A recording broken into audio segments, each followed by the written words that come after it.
Hey guys, today we're going to take a quick dive into what causes thyroid issues and autoimmune diseases and link that to gut function, diet, pathogens, and more. The root causes of thyroid issues usually include food sensitivities, toxins, infections, nutrient deficiencies, and too much stress or an impaired stress response in the body. Intestinal permeability issues also play a huge role in thyroid disorder, especially autoimmune-related diseases like Hashimoto's and Graves' disease.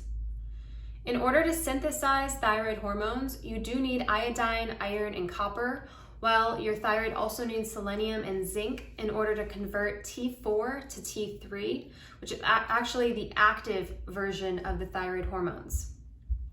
Vitamin D is also necessary in order to regulate your body's immune response. So these micronutrients and vitamins like selenium, zinc, and vitamin D are often found to be depleted in those with thyroid-related disorders. Other common nutritional deficiencies associated with thyroid issues include depletion of B vitamins and magnesium. There's also a correlation between a lack of beneficial bacteria and Hashimoto's and Graves' disease. Trillions of bacteria are found in the human gastrointestinal tract.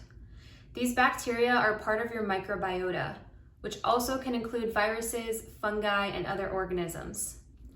This composition of the microbiota is heavily influenced by your diet. So if you do consume the standard American or the standard Western diet, which is primarily high sugar, processed foods and sugary drinks, high bad fats, and low fiber, then you're negatively affecting your immune system regulation and causing inflammation within the body. So this negative effect on your immune system and inflammatory response can promote autoimmune disease of the thyroid like Hashimoto's and Graves' disease. Not only that, but this type of diet feeds many diseases and health issues. Your intestinal bacteria also play a role in the synthesis of important vitamins like B vitamins and vitamin K. And your intestinal bacteria are a huge factor in regulating your mood, which is why eating a Western diet can cause depression, anxiety, and moodiness. One of the most common food sensitivities related to thyroid issues is a gluten sensitivity. I always recommend removing gluten from the diet, but I do run food sensitivity panels on my clients to ensure that they're removing all things that they're sensitive to. We also check for gut pathogens in addition to food sensitivities and attempt to eradicate any harmful pathogens and also balance beneficial flora. One pathogen specifically that has been shown in studies to be correlated with Hashimoto's thyroiditis is Helicobacter pylori, or H. pylori for short. However, this correlation doesn't really surprise me since it's estimated that about 50% of the population harbors some amount of H. pylori in their body. And H. pylori is a bacterium that has a spiral shape and lives in the lining of the stomach.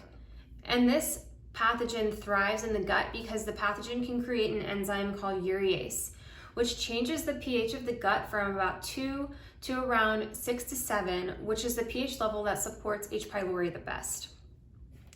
So, what happens when we keep consuming foods we're sensitive to, eat a poor diet that leaves us depleted in vitamins and nutrients, we expose ourselves consistently to environmental toxins that are in our food, beauty care products, and household cleaning products. We don't manage our stress, and we let our good bacteria get out of balance, and we let pathogens live inside of us.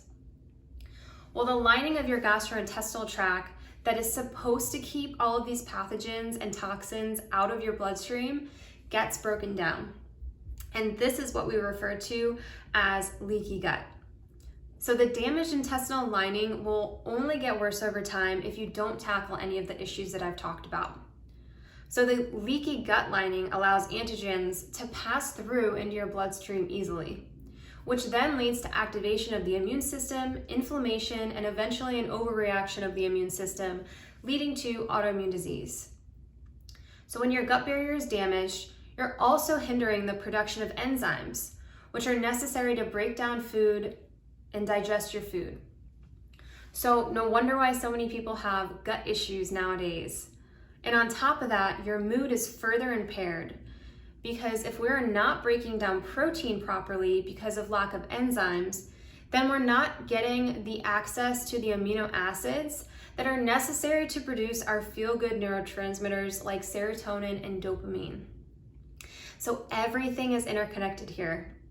This is why I help people remove toxins, pathogens, and sensitivities while also focusing on repairing the gut lining and eating a nutritious diet. So that's all I have for today. Leave a comment below if you really enjoyed this video. Thanks.